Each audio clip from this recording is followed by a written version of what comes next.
Podría parecer a primera vista que el cine es algo externo, ajeno al ámbito universitario. Todo lo contrario. El cine es una de las, yo diría, de las más relevantes también manifestaciones del arte contemporáneo. Surge con el siglo XX. Los primeros intentos son a fines del XIX, pero ya en el siglo XX están las primeras cintas, los primeros films. Y sin duda, eh, yo diría que el género cinematográfico y el cine eh, pasan a ser también escuelas universitarias en Europa, y ciclos de cine, y la enseñanza, yo diría también, y la reflexión en torno a las películas es una manifestación muy propia de la cultura y por lo tanto muy propia también de la universidad. Me han pedido que eligiera una película y en este caso hago referencia a una obra, yo diría ya clásica de la literatura, como es El Señor de los Anillos, de John Ronald Reuel Tolkien, eh, que curiosamente, porque es una obra de mediados del siglo XX, yo diría es de una tremenda vigencia, de una tremenda actualidad. Y es un clásico porque es una obra que se pregunta sobre, yo diría, la esencia del ser humano, los problemas fundamentales, esenciales del ser humano, la vida, el sentido de vida, la muerte, de dónde venimos, hacia dónde vamos. Eh, yo diría que también la obra de Tolkien nos ha demostrado cómo el cine es capaz también de acercarse a tres tomos de varios miles de páginas, en este caso, de una manera, yo diría, particularmente atractiva, fidedigna, y que la ha convertido también en un verdadero éxito de taquilla. Así como El Señor de los Anillos va a ser una obra de mediados del siglo XX, pero permanente, y yo diría para siempre, la trilogía del Señor de los Anillos de Peter Jackson, también yo me atrevería a decir de que es una tremenda obra cinematográfica que logra en gran medida recoger el espíritu, lo fundamental, el core del mensaje de Tolkien en los libros. No siempre las películas, por así decirlo, son fieles o dejan, por así decirlo, logran reflejar la magnitud de una obra literaria. Me atrevería a decir de que Peter Jackson, al menos en la trilogía del Señor de los Anillos, sí sigue. Quizá luego cuando filma El Hobbit, lo trata de hacer también en una trilogía y me da la impresión de que no alcanza, no por su extensión, sino precisamente quizá por esto, porque convierte el Hobbit en una trilogía y no lo era y por lo tanto quizá lo alarga demasiado. Vamos a hablar de cuatro ideas fundamentales que creo que están en la obra de Tolkien y evidentemente en la película. Por lo tanto, la charla es para aquellos que han leído el libro o aquellos que han visto la película. Si han leído y han visto las películas, mejor todavía. Y me imagino que cualquiera que haya leído El Señor de los Anillos no ha dejado tampoco de ir al cine y ver la representación de Jackson de esta magnífica obra de Tolkien. Vamos a hablar primero de la amistad. La foto nos habla aquí, en este caso, de otra película, de una película sobre la vida de Tolkien, que se estrenó hace un año, un poquito más, y yo diría que también queda trunca esa película porque queda prácticamente con la Primera Guerra Mundial y por lo tanto la gran etapa de la vida de Tolkien de alguna manera está todavía pendiente. Durante sus años escolares, John Ronald Reuel Tolkien forma un grupo, podríamos decir un club en el colegio, lo que él va a llamar la TCBS, el Tea Club Barrovian Society. Se juntaban en un salón de té precisamente para conversar y planificar precisamente sus tareas literarias. Era un grupo de estudiantes de los últimos años, podríamos decir, de educación media, que comparten una afición común que es fundamentalmente la literatura y las humanidades. Y a través de ella conversan, crecen en amistad. Es particularmente señero en la vida de Tolkien que nada más terminar el colegio comienza la Gran Guerra, la Primera Guerra Mundial. Y estos 4 jóvenes van a ir en distintos batallones y van a participar de esa gran guerra, de esa horrorosa guerra como fue la Primera Guerra Mundial. Vivieron en carne propia, por lo tanto, el horror de una guerra que comenzó con desfiles, con bailes, con himnos, y orgullosos yendo a la guerra, y posteriormente precisamente se muestra el horror de esta Primera Guerra Mundial con millones y millones de muertos y prácticamente sin vencedor. El gran derrotado va a ser fundamentalmente Europa en las 2 guerras mundiales. Esa experiencia de la Primera Guerra Mundial supone que en un determinado momento se encuentran 2 de ellos en el frente y uno le dice al otro que un tercero ha muerto y poco antes de salir se despiden, y posteriormente, a las pocas semanas, cuando Tolkien es retirado del frente de la Primera Guerra Mundial por fiebre de trincheras, regresa a su casa y se encuentra con una carta precisamente de uno de estos amigos, en que le escribe lo siguiente: la TCBS no se ha terminado ni lo hará jamás. Aún quedarán miembros de la gran TCBS para anunciar lo que yo soñaba y en lo que todos concordábamos. Que Dios te bendiga, John Ronald, y que digas las cosas que yo intentaba decir cuando yo no esté para decirlas, si esa es mi suerte. En otras palabras, este compañero había escrito esa carta antes de salir al frente y estaba, evidentemente, sentía premonitoriamente su muerte y le escribía a Tolkien. Él, sabiendo ya que había muerto, al regresar a su casa se encuentra con una carta de un amigo que sabe que ha muerto pocos días antes, la lee y le escribe y lee precisamente: que Dios te bendiga, que digas las cosas que yo intentaba decir cuando yo no esté para decirlas, si esa es mi suerte. En otras palabras, esa amistad supone también una tarea, supone, por así decirlo, un sacrificio, como es la vida por la patria, y al mismo tiempo un legado hacia tu compañero para que él continúe en esa tarea de decir lo que este pequeño grupo quiso concretamente decir. Y Tolkien lo va a hacer, y lo va a hacer con tremendo talento y con tremenda, yo diría, relevancia literaria. Esa amistad se ve reflejada en la comunidad del anillo, en esta especie de grupo, de clan, podríamos decir, de personajes todos tan disímiles. Un mago, Gandalf, el mago blanco, 4 hobbits, Frodo, sobrino de Bilbo Baggins, de Bilbo Bolsón, Sam Gamgee, Merry Brandigamo, Peregrine Tuck, o Tuk, los hobbits que entran, por así decirlo, una misión, una tarea, y el destino también los reúne. Por otro lado, Boromir, hijo de Denethor, el de Senescal de Gondor, Aragorn, Trancos, el montaraz, descendiente precisamente de los reyes de Númenor, el Legolas, un elfo, y Gimli, un enano. Todos tan disímiles, finalmente el destino los reúne con algunos prejuicios unos de otros. Recuerden la enemistad entre los enanos y los elfos.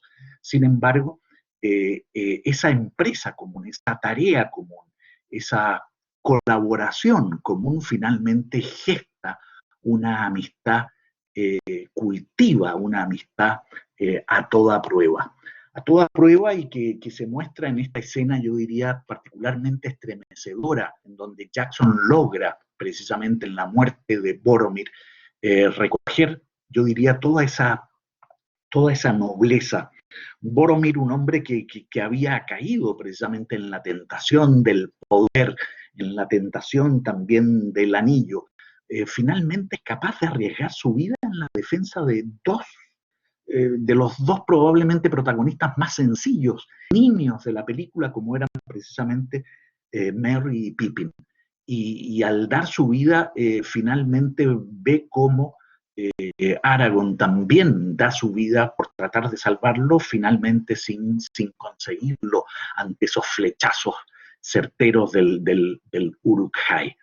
Esas palabras de Boromir a Gandalf, a Aragorn, mi hermano, mi Tan, mi rey, finalmente reconociéndole a él y el afán y el orgullo también de haberlo servido y redimiéndose, me atrevería a decir también, de esa tentación del poder que él como hijo del senescal de Gondor también aspiró a esa corona. Finalmente está la lealtad, está la amistad, está la nobleza, está el servicio que supone y el sacrificio que supone también la amistad.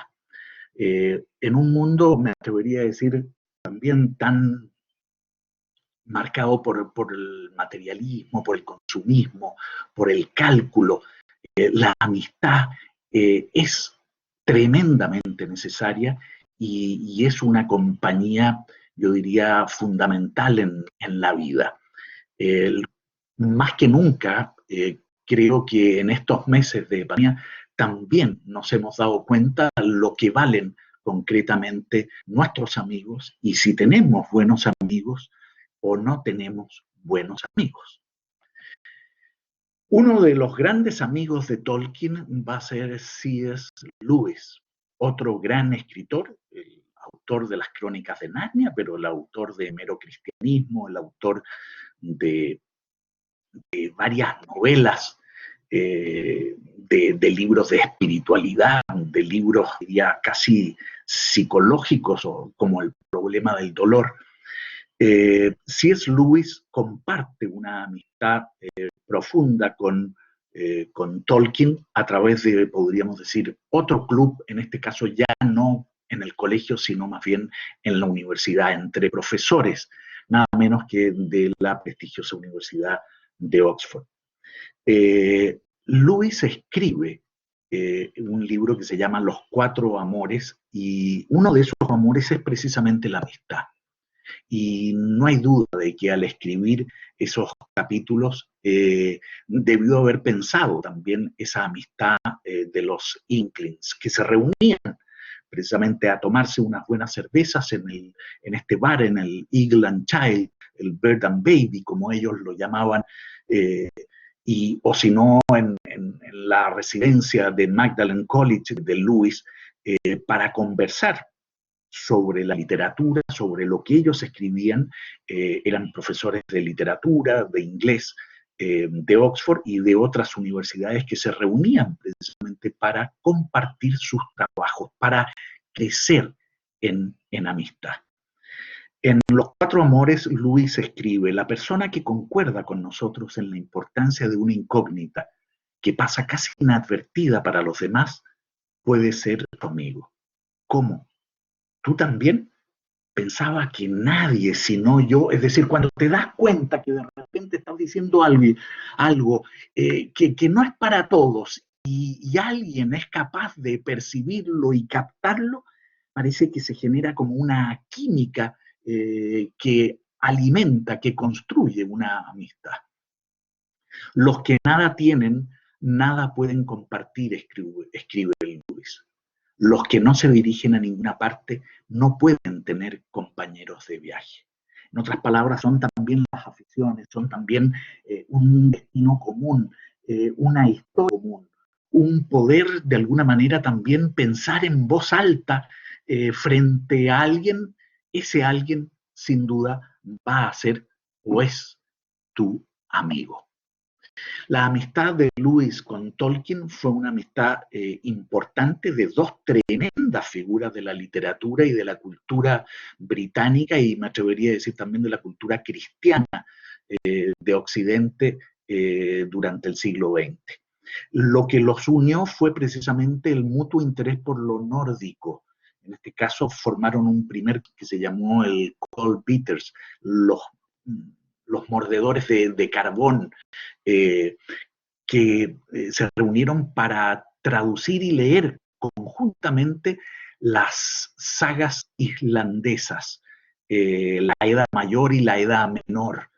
Son como cuentos épicos precisamente del mundo nórdico, y en ese mundo nórdico tan presente también en el norte de Europa y en Inglaterra, además de los países escandinavos, están también fuentes culturales, por así decirlo, de Occidente. En los Inklings está el saber conversar. Y el saber conversar cultiva la amistad porque supone también saber escuchar. Y saber escuchar quiere decir eh, callar, callar, de alguna manera darte cuenta de que eres esclavo de lo que dices y eres señor de tus silencios. Eh, la amistad de Lewis y Tolkien es trascendente. Lewis, en un libro precioso que se llama Sorprendido por la Alegría, recorre, por así decirlo, su regreso al cristianismo, y en ese regreso al cristianismo la figura de Tolkien es clave cuando comienzan a hablar de lo que son los mitos. No son mentiras, son precisamente métodos históricos que las generaciones han permitido para transmitir verdades trascendentes. Y fundamentalmente habla del cristianismo, que no es un mito cualquiera, sino que es el mito verdadero. Caminando por los jardines de la ciudad de Oxford y particularmente del Magdalen College, es precisamente donde se da esa conversación que finalmente lleva a Lewis al cristianismo. Cuando le presentaron, cuando Luis llega a Oxford, le dijeron de que se cuidara de los profesores de inglés y de católicos. Cuando conoció a Tolkien, Tolkien era profesor de inglés y era católico, y por lo tanto es capaz también de derrumbar esos dos viejos prejuicios tan propios del británico. Él venía, vamos, de Irlanda del Norte, y bajo esa perspectiva, cuando se reconvierte, por así decirlo, al cristianismo, vuelve a la iglesia anglicana y no al catolicismo de Tolkien, del cual ya me voy a referir más adelante. Otro aspecto muy importante, y me atrevería a decir que conectado también con el de la amistad, es el de la naturaleza. ¿Por qué conectado con la amistad? Porque precisamente esa amistad también se cultiva en esas caminatas que Lewis y Tolkien realizaban por la campiña británica, en las afueras de Oxford, de la ciudad de Oxford, una ciudad, yo diría, de un tamaño ideal, en el sentido de que es una ciudad, pero no es una mega ciudad, y no, a los pocos minutos ya está fuera de la ciudad, una ciudad que al mismo tiempo mantiene una identidad cultural, arquitectónica, intelectual y espiritual tremenda. La naturaleza inunda todo, en toda la obra, me atrevería a decir, de Tolkien. La descripción de cada sendero en su obra, tanto en El Hobbit como en El Señor de los Anillos, nos traslada a esa atmósfera, por así decirlo, de los bosques del norte de Europa, pero en realidad podrían ser bosques de cualquier parte. Esas tierras húmedas, esas hojas en el suelo, esos personajes que incluso revelan también una tremenda vinculación con la naturaleza. Pensemos simplemente en los entrañables Ents, que son árboles vivientes, demuestran que Tolkien es de alguna manera un ecologista de avanzada, clarividente, es decir, antes de que el ecologismo se pusiera, por así decirlo, de moda. Ese cariño, esa cercanía con la naturaleza, lo lleva o le viene precisamente de sus años de infancia en Sarehole, en las afueras de Birmingham, en donde vivió precisamente años que él recordó como idílicos y como que marcaron lo que posteriormente va a reflejar en la llamada comarca. Ustedes pueden ver en el Power que estoy reflejando un dibujo del propio Tolkien. Tolkien va a ser un eximio también dibujante. Esa armonía de naturaleza, esas casas de los hobbits en Hobbiton que son parte del paisaje, que están introducidas en la misma tierra, que no rompen, ¿no? Con ese paisaje, en una época que podríamos decir premecánica, preindustrial. Eh, Tolkien no va a ser amigo de las máquinas. En algún momento tuvo un automóvil y la verdad es que a los pocos meses tuvo que venderlo porque era un peligro al volante. Eh, Hablaba de las máquinas como los utensilios de Mordor. Y cuando caminaba con Luis y escuchaba una sierra podando o cortando el bosque, señalaba de que era ruido de orcos. Si nos damos cuenta, en los orcos y en Saruman está también la deforestación de esa comarca y por lo tanto en la destrucción de la naturaleza. El mal venía precisamente de esa destrucción de la naturaleza.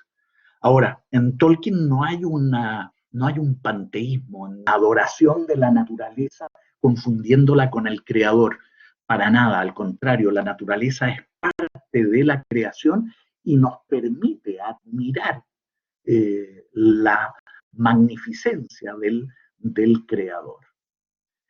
La naturaleza está, por lo tanto, es otra de las grandes lecciones del Señor de los Anillos. Y en un mundo también donde vivimos en megaciudades, en donde necesitamos muchas veces el contacto con la naturaleza. Llegamos a la casa y tenemos que regar el jardín para sentir el agua, para ver crecer las plantas, aunque sea un par de maceteros en el balcón del departamento.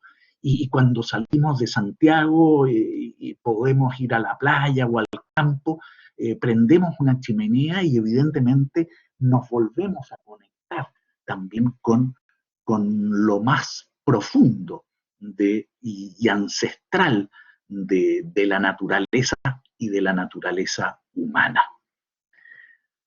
Quizá esta sensación, esta admiración por la naturaleza la refleja otro autor británico, a mí también me gusta mucho, que es Gilbert K. Chesterton.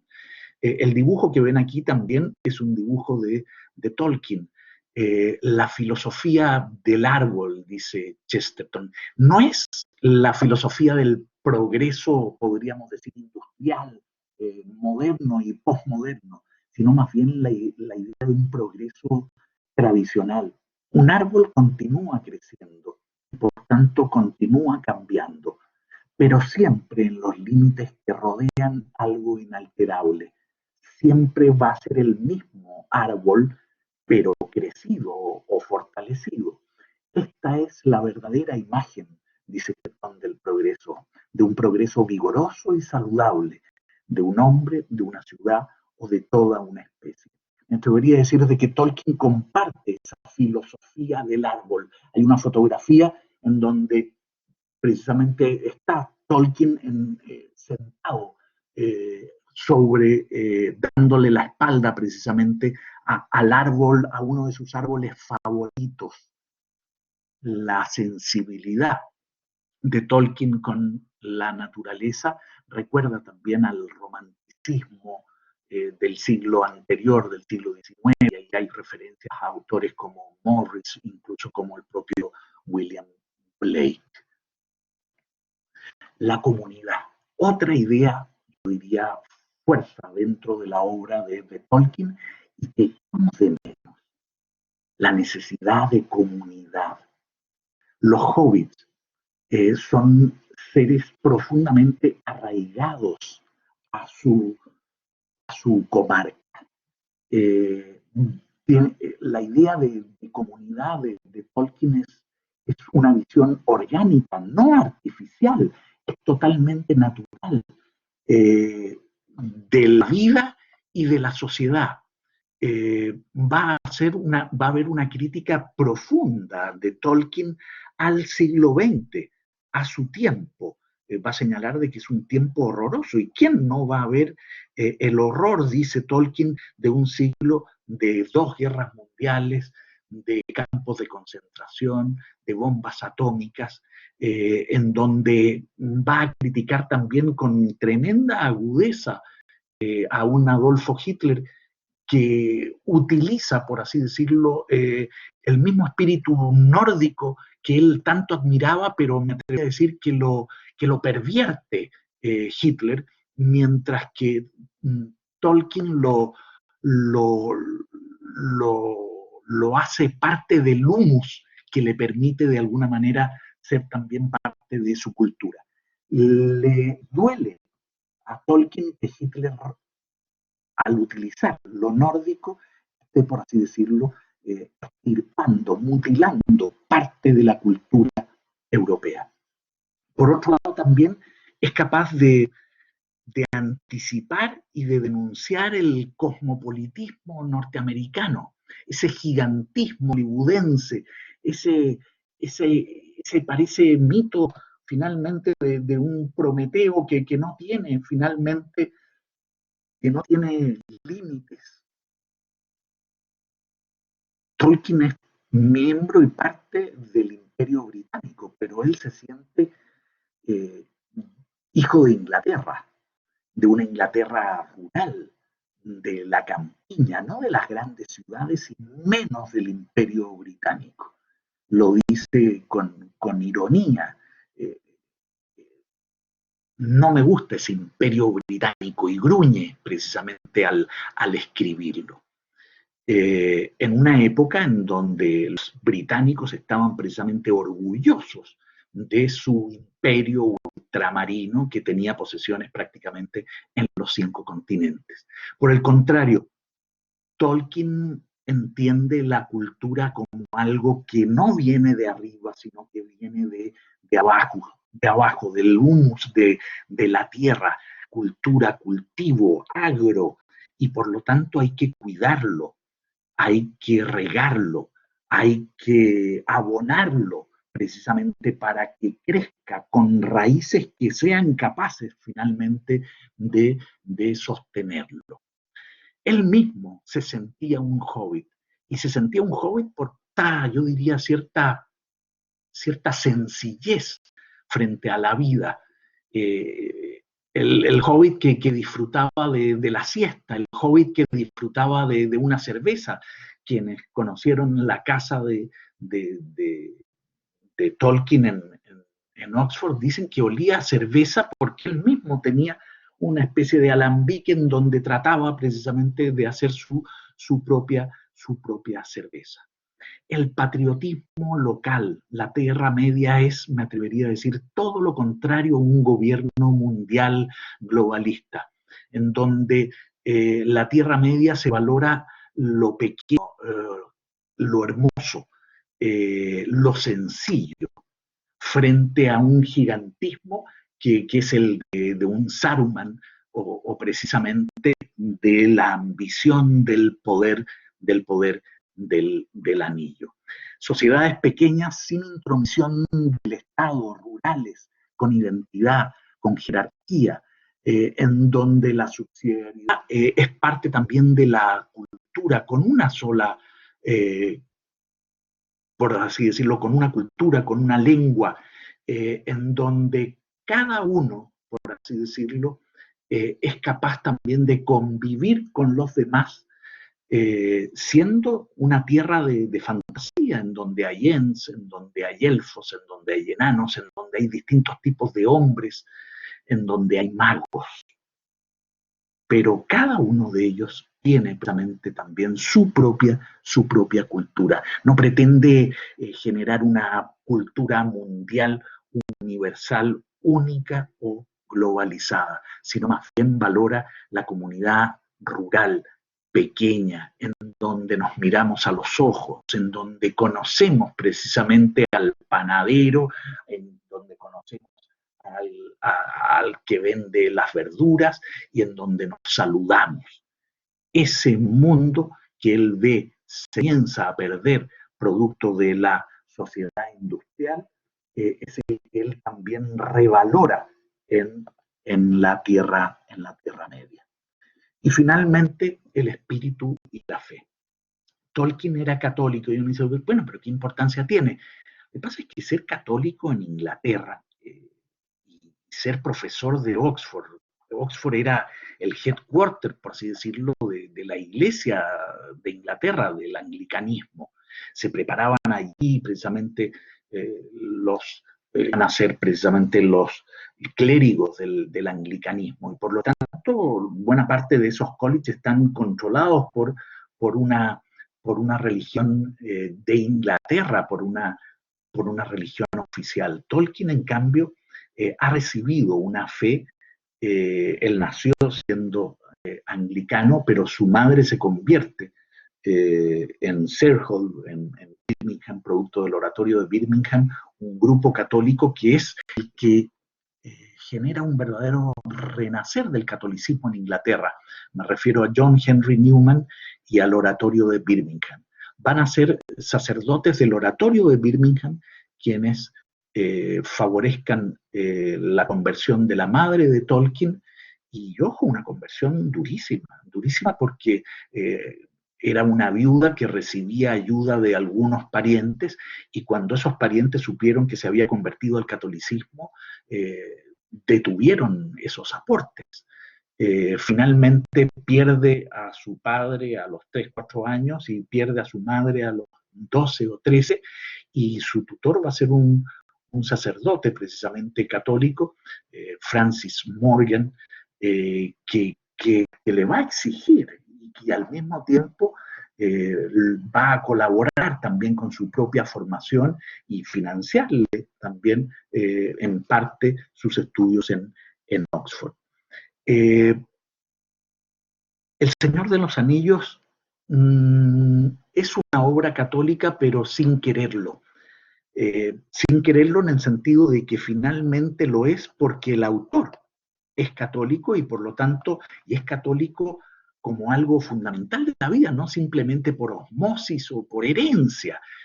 Para Tolkien, repito, él entendía su catolicismo como algo esencial de su vida, así como esos años en Sarehole, en la campiña, lo habían marcado. Él dice, más aún me ha marcado precisamente la religión católica, esa religión que supone religar al hombre con Dios. La palabra Dios no aparece en los 3 tomos del Señor de los Anillos.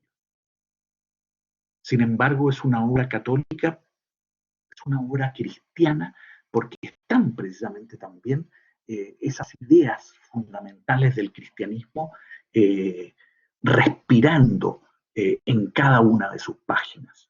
El sempiterno combate entre el bien y el mal, el reconocimiento de las virtudes cristianas, no sin debilidades en muchos de los personajes, particularmente en los hobbits, esa perseverancia, esa amistad a toda prueba, esa fortaleza, y en ocasiones también debilidades muy propias del ser humano.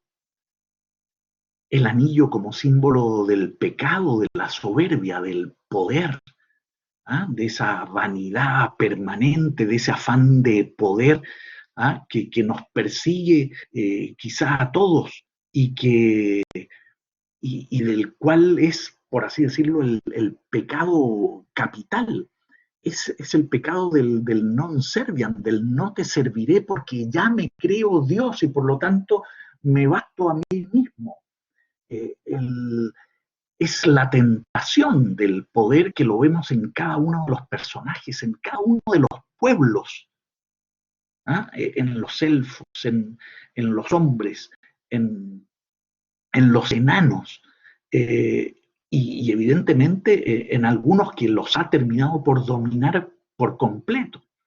En el caso de Sméagol o Gollum, My Precious, es decir, mi precioso anillo, esa avaricia por el poder tan humana, pero por otro lado, en donde hay una escuela precisamente para superarla a través del cristianismo y hay también otros guiños al cristianismo en Galadriel, esta mujer que de alguna manera es una guía intercesora que nos da fuerza precisamente para perseverar en la misión.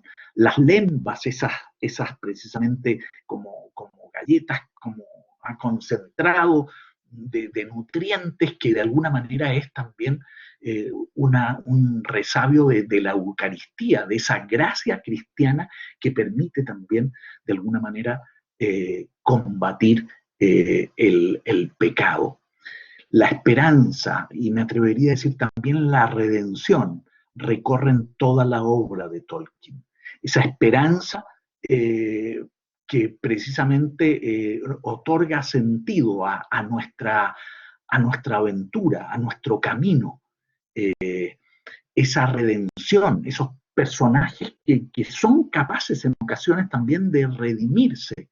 ¿Ah? Boromir, por ejemplo, lo veíamos precisamente en el momento de su muerte, redimiéndose de su propio avaricia, de su propio afán de poder, y siendo capaz de defender y dar su vida por esos dos, yo diría, insensatos hobbits como eran Merry y Pippin. De los puertos grises a Valinor, hay en esa despedida, en ese diálogo, me podría decir, entre Sam y Frodo, en esa despedida de los puertos grises, un recorrido hacia el cielo, y Sam no entiende por qué no te quedas ahora en la comarca a disfrutar, la comarca que es capaz de regenerar ellos mismos con su misión. Han sido capaces de regenerar luego de la deforestación que ha llevado a cabo Sauron. Eh, ese diálogo final también es un diálogo hacia la trascendencia. Más allá del mundo material, más allá del cálculo, precisamente hacia los grandes valores del espíritu. He querido, por lo tanto, compartir con ustedes estas 4 ideas: la idea de la amistad, la idea de la naturaleza, la idea de la comunidad y la idea del espíritu y de la fe, tratando de compartir lo que a mí al menos me sugirió la obra y la película de El Señor de los Anillos. Gracias. Muchas gracias, Gonzalo. No sé si quieres dejar la presentación o quitarla para que te podamos ver la imagen completa. Perfecto. Entonces vamos a dar espacio ahora para los comentarios y preguntas. Pueden levantar la mano para hacer las preguntas o quienes tengan problemas de audio lo pueden escribir en el chat.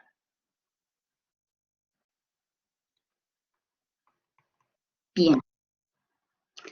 Claudia, te escuchamos. Hola, muchísimas gracias por la presentación, la verdad que me gustó mucho. Yo me leí todos los libros de Tolkien, la saga completa del Señor de los Anillos, me leí El Hobbit, vi las películas, pero en realidad los libros me los leí hace hartos años, pero realmente causaron un impacto muy grande en mí.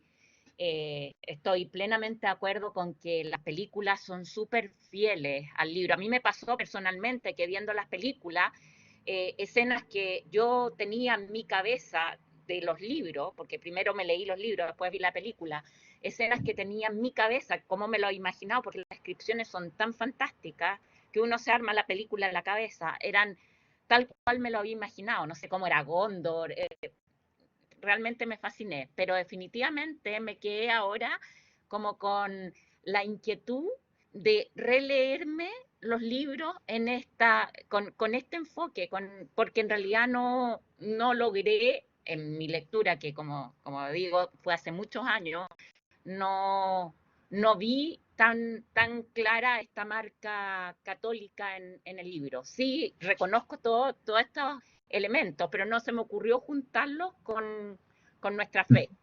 Así que agradezco montones, me gustó mucho la charla. Muchas gracias. Gracias, Claudia. No había preguntas, si quieres comentamos, es decir, pero a ver, es lo increíble y yo diría lo sugerente y al mismo tiempo, por ejemplo, a Tolkien no le gustaba de su amigo Lewis el que fuera una especie de teólogo popular. Que va a llevar a cabo, por ejemplo, una tarea, yo diría, de transmisión espiritual tremenda, Lewis, a través de programas de radio, etc. Tolkien, curiosamente, en ese aspecto era bastante más, yo diría, más compacto. Y la formación espiritual que tiene es enorme. Se percibe en las cartas. Hay un libro maravilloso que se llama Cartas, recopiladas precisamente por Humphrey Carpenter, y en donde él, por ejemplo, hace una síntesis de la doctrina católica verdaderamente notable, en donde en algún momento también le escribe a su hijo, y su hijo estaba preocupado, por ejemplo, por algunos sacerdotes. Y lo que dice Tolkien respecto de los sacerdotes es también, yo diría, y lo dice a mediados del siglo XX, es particularmente también clarividente. Y tengo aquí la cita y quiero compartirla con ustedes, porque le dice, pero oye, respecto al padre Francis Morgan, dicen que es un poco, en el fondo, copuchento. Y le dice, Tolkien le escribe a su hijo, mira, he conocido en el curso de mis peregrinaciones a sacerdotes desagradables, estúpidos, irrespetuosos, caprichosos, ignorantes, hipócritas, haraganes, borrachos, crueles, cínicos, mezquinos, codiciosos, vulgares, snobs, y aún barrunto también inmorales.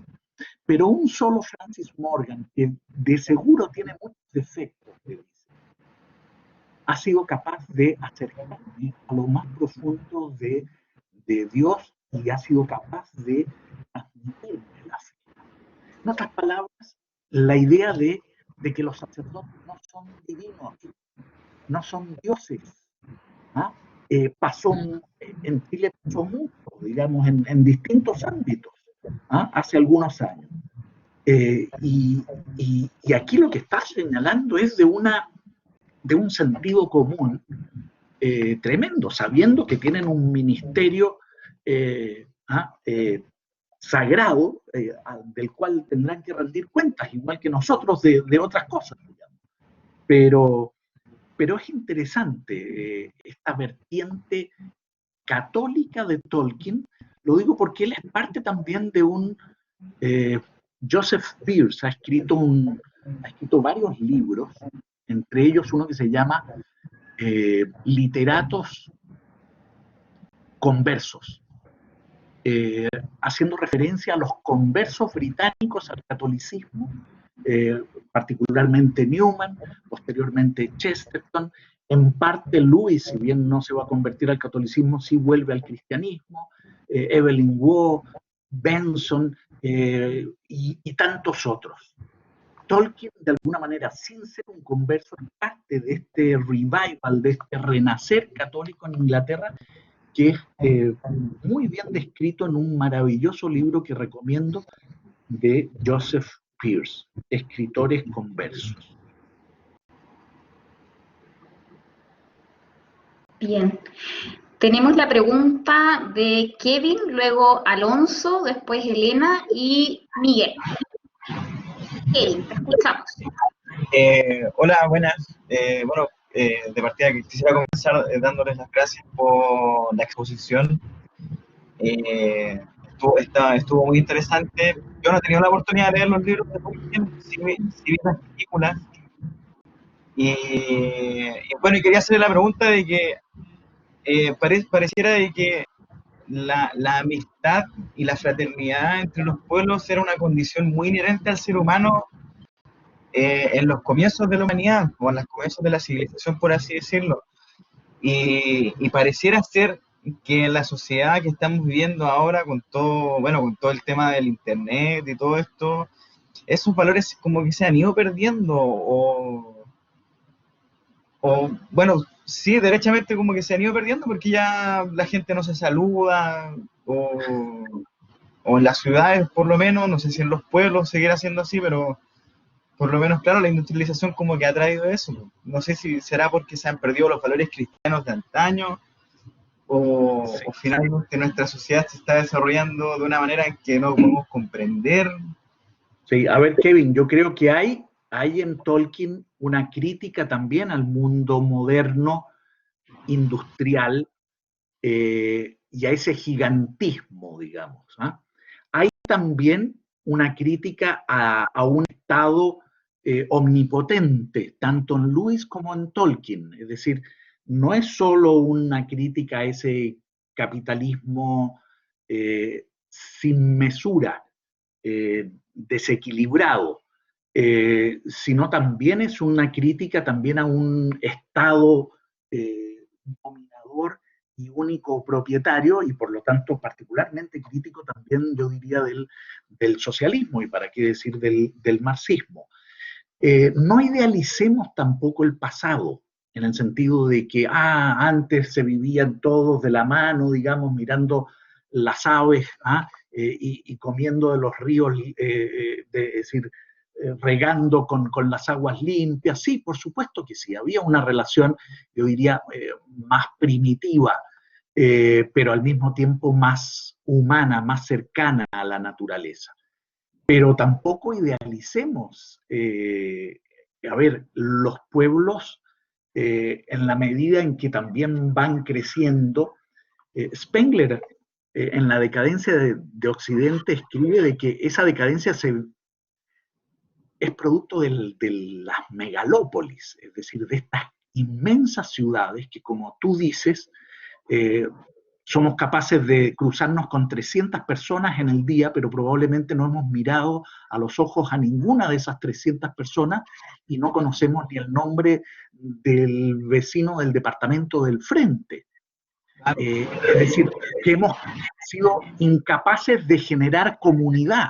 Hemos creado enormes ciudades sin crear sociedad, por así decirlo, sin crear verdadera comunidad. Las guerras han existido siempre desde que el hombre es hombre, y el afán de poder está detrás también de toda la historia, pero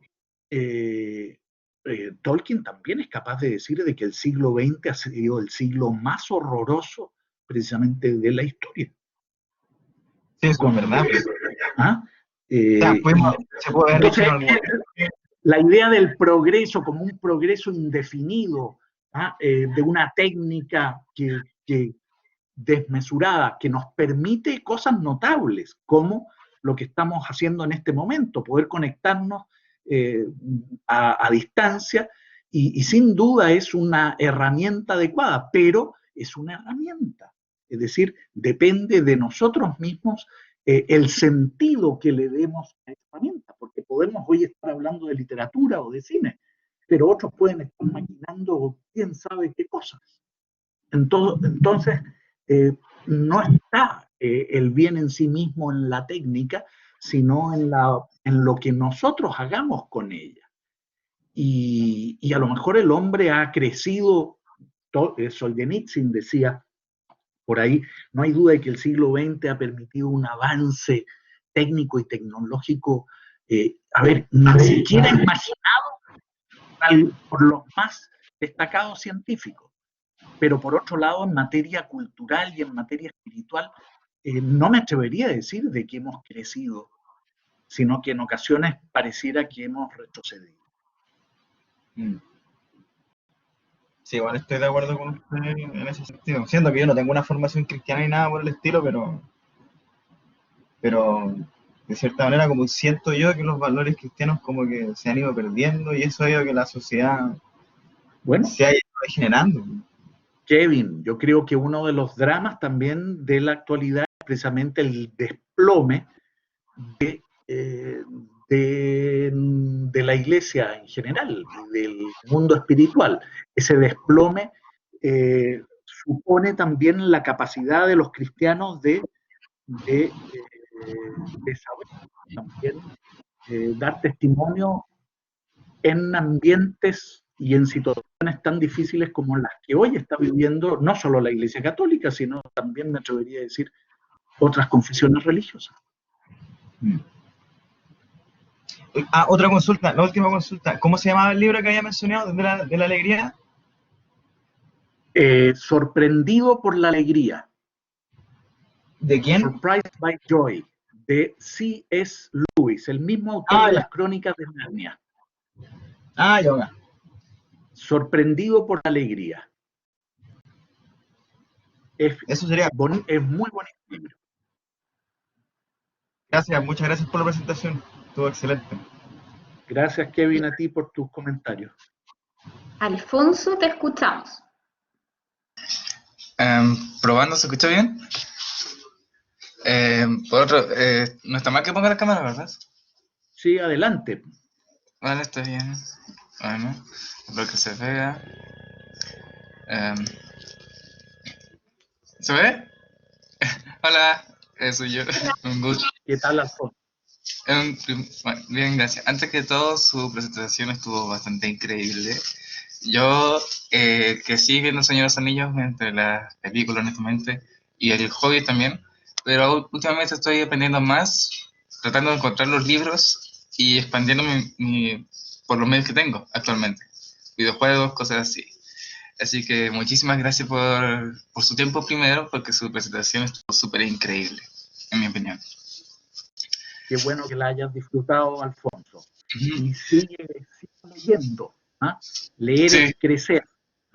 Exacto. Vale, tengo solamente como dos preguntas. A ver, la primera, ¿considera usted que el verdadero héroe de la travesía del Señor de los Anillos es Samwise y no Frodo, según su opinión? A ver, yo creo que hay distintas interpretaciones. Sam, para Tolkien, reflejaba la sencillez del soldado raso que le tocó conocer precisamente en la Primera Guerra Mundial. Y él decía que admiraba sus virtudes y finalmente y su sencillez y terminaba encontrando lo mejor que él mismo. A ver, ¿quién no es también el héroe? ¿No es Gandalf? ¿No es Aragorn también? ¿No es Boromir con esa muerte estremecedora? ¿No es Arwen o Éowyn? Es decir, en otras palabras, cada uno deja su mensaje. Me atrevería a decir de que el mensaje de sencillez, de humildad, de servicio, porque Sam está con Frodo en las buenas, en las malas, subiendo montañas, bajando, atravesando ríos, y en donde ves precisamente la lealtad a toda prueba. La lealtad y la fidelidad son dos virtudes que precisamente hoy se echan de menos. Pareciera que todo es un mero cálculo y que se han ido perdiendo. Que los amigos son amigos por interés. No puede, esa no es la verdadera amistad. Y Sam Gamgee nos muestra evidentemente eso. pero Frodo también reconoce esa capacidad de servicio de Sam. Fascinante. Y bastante buena su respuesta. La segunda que tengo quizás es un poco controversial, creo yo. Con todo este tema de los movimientos incluyentes y que recientemente hace un tiempo adaptaron Hamlet de otra manera con un... ¿Usted ubica Hamlet de William Shakespeare? Sí. De la tragedia famosa de William, donde es un príncipe danés y actualmente es un príncipe de raza afroamericana. Según usted, ¿considera correcto o no que los movimientos incluyentes, por decirlo así, intercepten El Señor de los Anillos como probablemente una obra que machista o algo así? Mira, hay personajes, los clásicos son personajes universales. En otras palabras, no solo para unos. Cuando llevo a mis alumnos de repente al Museo Colonial de San Francisco y vemos un Cristo chilote, en donde Cristo parece más bien un indígena de Chiloé, ¿tú crees que ellos están utilizando o mal utilizando? Lo importante ahí es precisamente el mensaje universal de Cristo.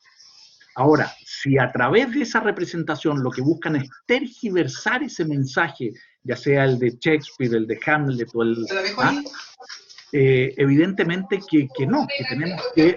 Ojo, no era eso lo que quería decir Tolkien, no era eso lo que busca señalar Frodo, no era esa la relación entre Boromir y Gandalf, entre Boromir y Aragorn. No sé, hay que ahora tenemos que darnos cuenta de que hay personajes que son universales y por lo tanto atraviesan culturas y continentes y por supuesto razas también.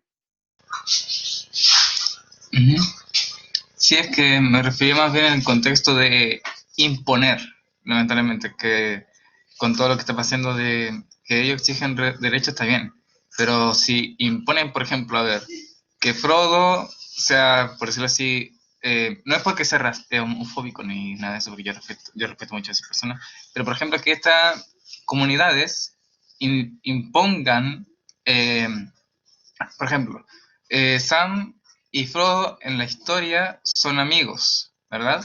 Son como ¿Sí? buenos amigos. Pero ¿qué ¿Sí? pasa si por ejemplo, estas comunidades como que imponen de vez en cuando, hacen que sean más que amigos? Supongo que usted me entiende lo que trata de decir. Sí, yo creo que estás buscándole la quinta pata al gato. Es decir, veamos lo que quiere señalar Tolkien. Y si alguien quiere señalar otra cosa, yo pensaré que está equivocado, que quiere llevar a Frodo o a Gimli hacia otras aguas a las cuales Tolkien me parece que no quería o que no pretendió en ese momento. Algunas pueden ser muy legítimas, otras menos, no lo sé, pero una cosa es ser un personaje universal y, por ejemplo, el cristianismo es una religión universal en la cual todas las culturas han podido precisamente hacerse de ese mensaje, pero estoy contigo en que tampoco podemos monopolizar exclusivamente para unos de una manera, porque estaríamos tergiversando el mensaje original. Cierto. Bueno, muchísimas gracias por responder su pregunta y que tenga un buen día. Ok, lo mismo tú. Gracias. Bien, voy a leer la pregunta de Elena, que dice, ¿qué papel tienen las figuras de Saruman, el concilio de magos, desde su mirada? Sí, mira, a ver, yo soy bien amigo, es decir, no bien, soy amigo de Joseph Pierce, este autor que ha escrito varios libros sobre Tolkien, sobre El Señor de los Anillos, etc. Y una vez lo invité a la casa a comer, estaba de visita en Chile y lo invité a la casa a comer, estuvimos conversando y mi hijo más pequeño estaba esperando que viniera Joseph Pearce también para una pregunta. Mira, ¿qué pasa con los de Valinor, que no sé qué, no sé cuánto? No lo sé. En otras palabras, a ver, es la complejidad y la riqueza de la obra de Tolkien. Es tan, yo diría, amplia, que me atrevería a decir de que ni siquiera él terminó de completar, por así decirlo, su universo. De hecho, el Silmarillion y luego otros libros que han salido post-mortem del propio Tolkien han tratado de recoger esos cuentos, por así decirlo, iniciales de la Tierra Media, en donde está, yo diría, toda la capacidad de crear un mundo subcreado, dice Tolkien. Subcreado en el sentido que nosotros no somos los verdaderos creadores. Nosotros somos criaturas de Dios y por lo tanto podemos compartir esa creación subcreando. No soy un experto en la Tierra Media.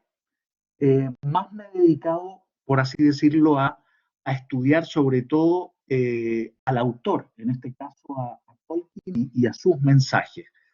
Así que en ese ámbito quisiera pasar, porque no me quedo tampoco en el terreno de la fantasía. La Tierra Media es un mundo también imaginario inmenso, maravilloso, eh, pero que me atrevería a decir, ni el propio Tolkien termina, por así decirlo, de cerrar. Y por lo tanto quedan muchos ámbitos precisamente y parajes abiertos a la imaginación de todos nosotros. Gracias, Gonzalo. Después Miguel pregunta, ¿podrías profundizar o compartir alguna reflexión en relación al Sindarin en la obra de Tolkien? La creación de una lengua es a lo menos particular y fascinante. Así es, el Kenia finalmente termina siendo, a ver, está en la creación o subcreación de Tolkien, de este mundo paralelo de una mitología casi para la propia Inglaterra, que él es capaz de crear también su propio idioma, como en este caso el Kenia. Tolkien habla de que buena parte de la fuente de su obra es la filología. Él estudió filología, es decir, el estudio de las lenguas. Él estudiaba el anglosajón antiguo hasta el siglo XII, ya con la lengua del siglo XIII-XIV, ya para él era moderna. Palabras, iba a la lengua ancestral, a la raíz misma. La lengua es precisamente la herramienta de la transmisión de la cultura. Tú, Bernardita, me has escuchado esto alguna otra vez en alguna otra charla. La lengua es el medio en el cual transmitimos nuestra cultura. Si nuestra lengua está reducida a pocas palabras, nuestra capacidad de transmitir ideas y profundidad del pensamiento quedan de alguna manera limitados. La gran fuerza de la obra de Tolkien está en la filología. Uno se pregunta, ¿quién puede estudiar filología en el siglo XXI? Bueno, yo les digo 3 personas que estudiaron filología en el siglo XX. Uno, mejor dicho, uno en el siglo XIX, el primero, Federico Nietzsche. Tolkien y Karol Wojtyła, Juan Pablo II, estaba estudiando también filología. Fíjense en el peso, yo diría, de esos 3 personajes. Probablemente Nietzsche, con razón o sin ella, es una de las figuras del pensamiento filosófico contemporáneo. Juan Pablo II ha sido una figura decisiva en la historia del cristianismo, incluso en la historia universal, producto también del fin de la Guerra Fría. Y Tolkien, uno de los autores más prolíficos y más influyentes, yo diría, también del siglo XX. Los 3 tienen ese humus en las raíces de la lengua. El principio está en el verbo. Muchas gracias, Gonzalo. Bien, Giorgio tiene una pregunta y luego Jorge. Profesor, buenas tardes. Hola, buenas tardes. Gusto saludarlo. Oiga, usted hace un momento atrás mencionaba, cuando se refería al carácter teológico de la obra de Tolkien, y que él había tenido una cierta crítica hacia su amigo de C.S. Lewis, de que lo consideraba un teólogo popular, si no me equivoco, usted señalaba ahí. Entiendo que específicamente, por ejemplo, en las Crónicas de Narnia, también hay un sentido teológico bien profundo, ¿no? O sea, estoy haciendo memoria, por ejemplo, en el primer libro, el león, la bruja y el ropero, hay ahí incluso algunas metáforas o símiles, por ejemplo, en la figura de Aslan y de Cristo. Alegorías cristianas. Sí. Él no era partidario de esas alegorías tan directas, por así decirlo. Y bajo esa perspectiva, a ver, al propio Tolkien no le gustó, por ejemplo, que su gran amigo, que tenía éxito en otros géneros literarios, más de literatura espiritual, más de difusión, de crítica literaria, se metiera en la épica fantástica con las Crónicas de Narnia, que es más o menos el mismo género del Hobbit y del Señor de los Anillos. Y fue una de las piedras también de su alejamiento. Otra de ellas es que se cambió de universidad, Lewis, etc. Pero, por otro lado, tampoco Lewis se convierte al catolicismo, sino que él, como decía Tolkien, Lewis tenía un problema ulterior en el sentido de que pertenecía al Ulster, a la Irlanda del Norte, una Irlanda que se había hecho abiertamente hostil al catolicismo, porque Irlanda era católica y en cambio Irlanda del Norte era más bien anglicana en el sentido de británica, y eso terminaba generando un fuerte prejuicio frente al catolicismo a C.S. Lewis. Incluso, por ejemplo, otro de los miembros de los Inklings va a ser Warney, hermano de C.S. Lewis, y Warney va a tener problemas de alcoholismo al final de su vida. Tiene que ir y se va a curar a un monasterio católico en Irlanda. C.S. Lewis no soportó que fuera a un monasterio católico y lo va a sacar del monasterio, más allá de si se podía o no curar de su enfermedad, donde tú te das cuenta hasta qué punto también esos resabios, por decirlo, históricos, religiosos, terminan siendo también muy viscerales de generación en generación. No sé si te contesté la pregunta o si la entendí bien, si iba por ahí o no. Mi inquietud en realidad va a la hora de hacer una comparación en el grado quizás de profundidad en que tan imbricada está la teología en el texto de Lewis en comparación a Tolkien, sobre todo recogiendo una pregunta. A ver, yo de lo que te alcancé a escuchar, no sé, ¿te escuchan? La obra de Tolkien se bien tiene un contenido profundo que permite cualquier lectura, no necesariamente católico para leerla. A ver, yo me atrevería a decir de que Lewis es un escritor de una tremenda sensibilidad espiritual que escribe libros, por así decirlo, del género de espiritualidad. Mero cristianismo, por ejemplo, es uno de ellos. En otras palabras, a ver, Lewis es de los que te invita, por así decirlo, a un gran hall en donde están las posibilidades de entrar a distintas iglesias cristianas. Y él trata de darte el core fundamental de todas esas iglesias cristianas sin señalar y decirlo ninguna de ellas. Y dándote a ti la oportunidad de que tú elijas por qué puerta quieras de alguna manera entrar. Tolkien, en cambio, es católico y bajo esa perspectiva, para él, esa por así decirlo, esa elección no tenía el mismo peso una que otra, sino que él precisamente entiende de que el anglicanismo en particular es una iglesia nacional, es una iglesia de Estado, y que no es la verdadera herencia de la iglesia de Cristo. Pero bueno, ya son creencias más profundas. Tolkien no es un autor espiritual o religioso.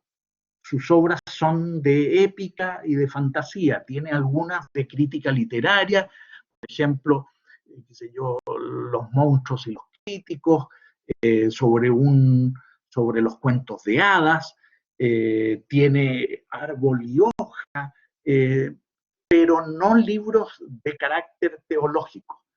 En cambio, Lewis, durante su tiempo, a mediados del siglo XX, fue un autor espiritual que fue un verdadero bestseller en ese género, ¿no? A través del mismo Sorprendido por la Alegría, Mero Cristianismo y otros.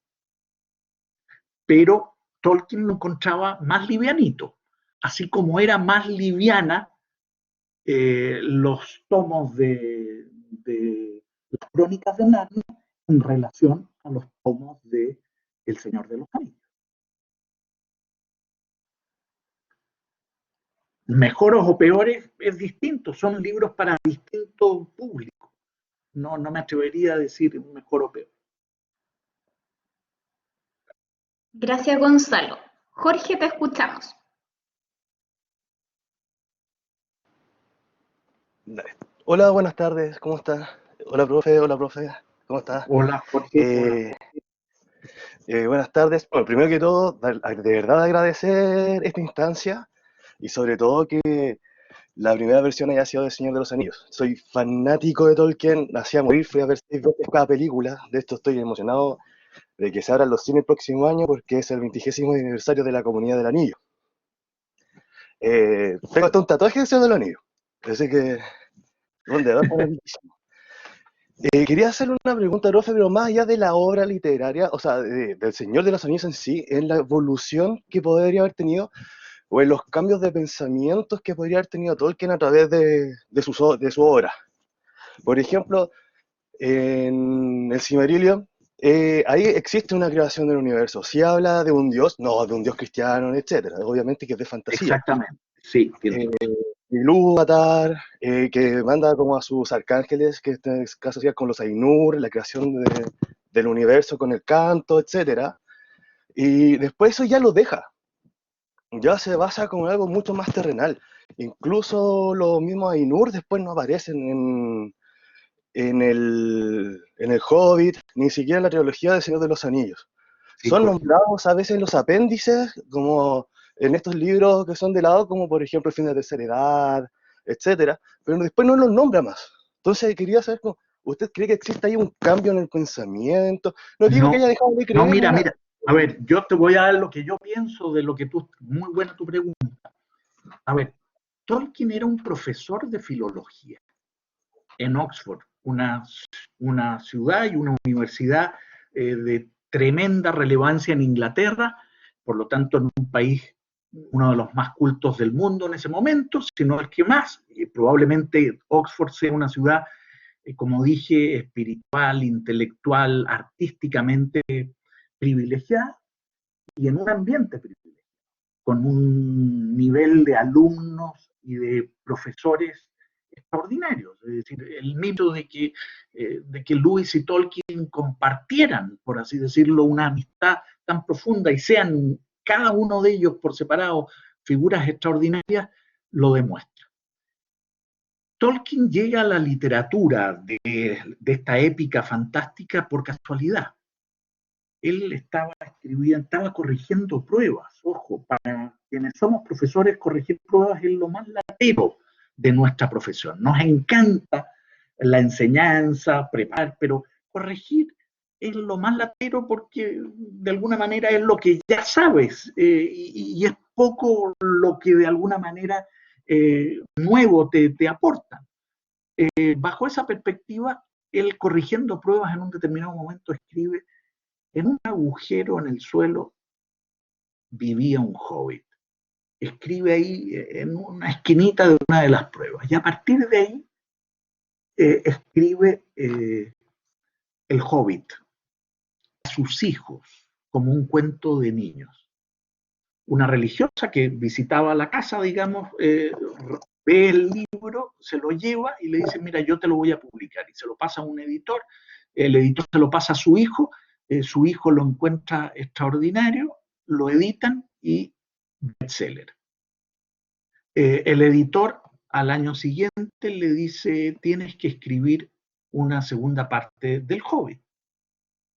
Y él le dice: no, pero ¿qué segunda parte del Hobbit? Mira, yo lo que tengo escrito, y eran los capítulos del Silmarillion, es decir, de esta génesis de este mundo, pero particularmente, yo diría, árido, especializado, no para un público cualquiera. Los leyó el editor y dijo: no, no, muchas gracias. Tolkien, una segunda parte del Hobbit. No esto. Esto no se vende, esto no lo va a entender nadie. Y Tolkien dijo: bueno, ¿le hago caso, no le hago caso? Y la verdad es que la segunda parte del Hobbit es El Señor de los Anillos, pero que no es la segunda parte del Hobbit, es una obra por sí misma, mucho más profunda, y que va a tardar años porque no está seguro de lo que efectivamente está escribiendo, cuando está dando, también él dice, en cada página está mi corazón, está mi sangre allí, porque está mi vida. Pero él no quería ser un escritor, él va a hacerlo por casualidad y al final de su vida, tan al final de su vida que pasa a ser un verdadero bestseller después, y la gente pasaba por Oxford y quería ir a ver la casa de Tolkien, y daba el timbre y qué sé yo, y al final se tuvo que ir de Oxford porque no lo dejaban tranquilo. Pero no era lo que él, no era, su tarea era fundamentalmente ser un profesor de filología, y en donde esto lo tenía más bien como estos cuentos, como un hobby, como este mundo paralelo que finalmente, y aquí hay que darle el mérito también a Lewis, cuando él empieza a leer estos capítulos del Señor de los Anillos en las reuniones con los Inklings, Lewis lo alienta a continuar, a no desfallecer y a publicar esa obra. Si a lo mejor no lo alienta, no hubiésemos tenido El Señor de los Anillos. Entonces, no es que él haya cambiado después, es que, a ver, el Silmarillion se va a publicar prácticamente, creo que después de muerto, o bastante después del Señor de los Anillos. Porque tú ves el Silmarillion y tú dices: este libro no se vende. Lees 4 páginas y dices: este libro no lo va a comprar nadie. Salvo tú, Jorge, que eres un fanático precisamente de Tolkien y de la Tierra Media, y que te has metido en su mundo y precisamente quieres conocer más de ese mundo. De hecho, le voy a decir eso, porque de hecho es mi libro favorito de todos los que he leído de Tolkien. Claro, porque, a ver, es que en el Silmarillion están los fundamentos, están los pilares de la Tierra, por así decirlo, como diría Ken Follett. Están los pilares de la Tierra Media.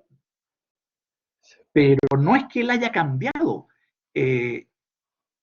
Lo otro es precisamente más bien como requerimiento editorial, El Señor de los Anillos. Pero un requerimiento editorial también valioso, porque si no hubiese sido por él, a lo mejor tampoco se publica el Silmarillion y se hubiera perdido. ¿Entienden más o menos lo que digo? Sí, sí.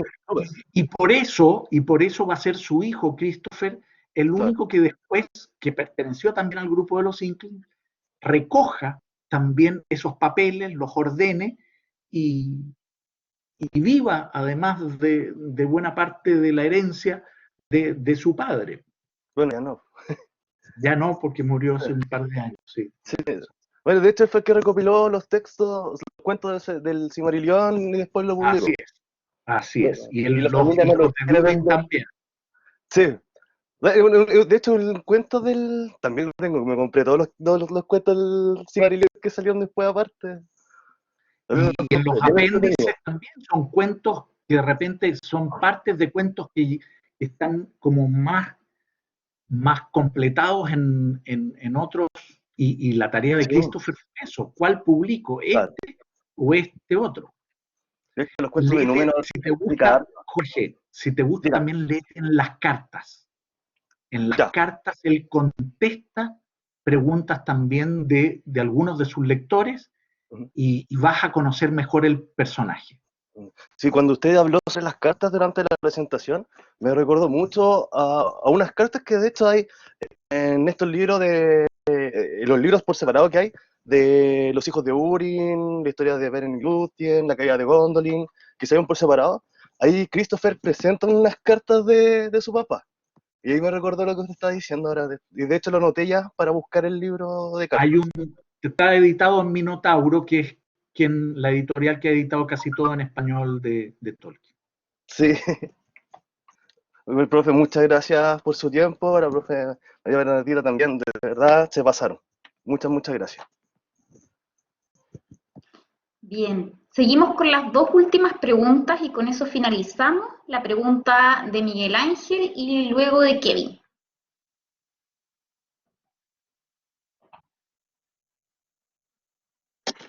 ¿Aló? ¿Me escucha? Miguel Ángel. Hola, ¿cómo está, profesor? Le agradezco su charla. Alcancé a conectarme los últimos 15 minutos y comparto todo lo que hice. Igual soy fanático del Señor de los Anillos y siento que es un libro que toca muchos temas. O sea, primero la amistad, la fraternidad entre los pueblos, por ejemplo.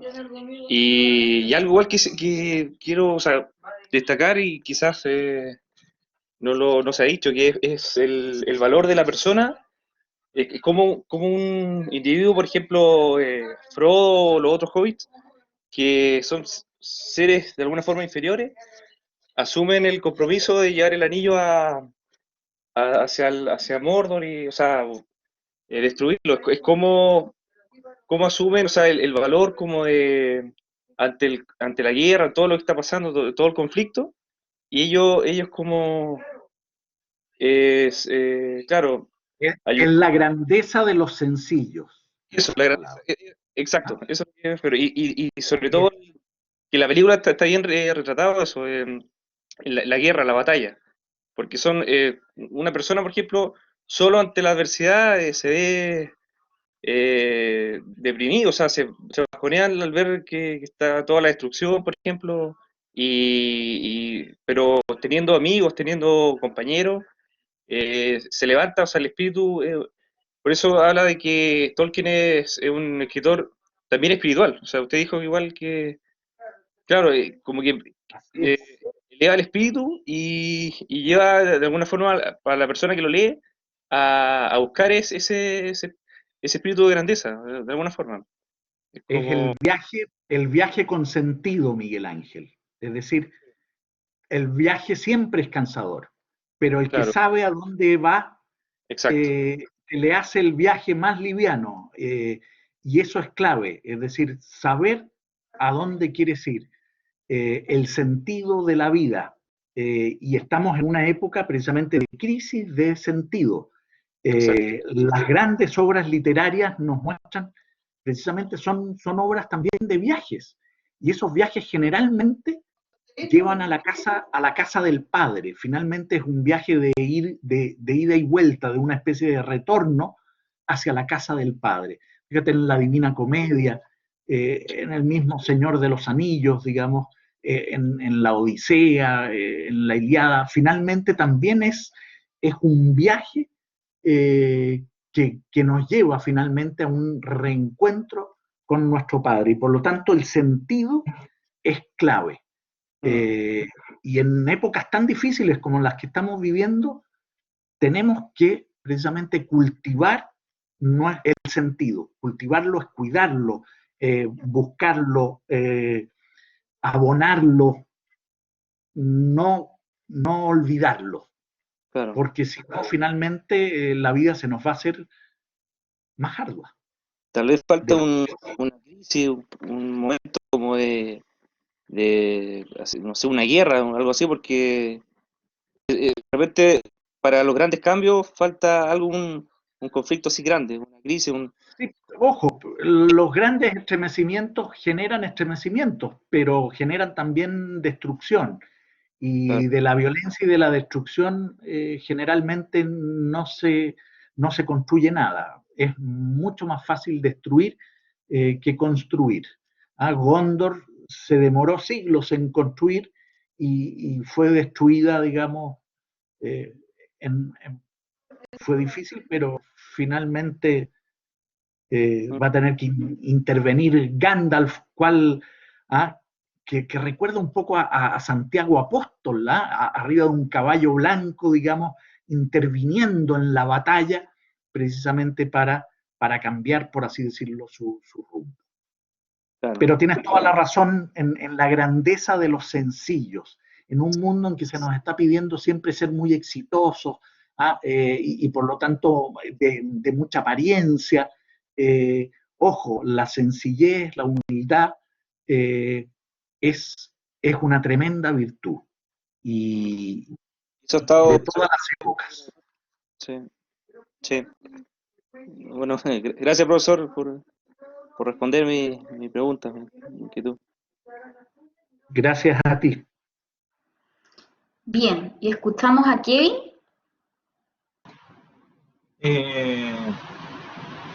O sea, una pregunta súper.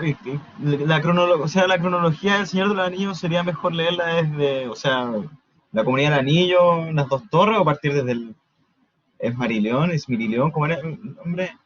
Mira, lo que pasa es que el Silmarillion, si no te has leído lo otro, no lo vas a disfrutar porque no lo vas a entender. Ya. Esto es un asunto personal. Yo partiría por el Hobbit y seguiría por el Señor de los Anillos. Y de ahí me iría al Silmarillion. Ya, muchas gracias por la sugerencia para comenzar a leerlo.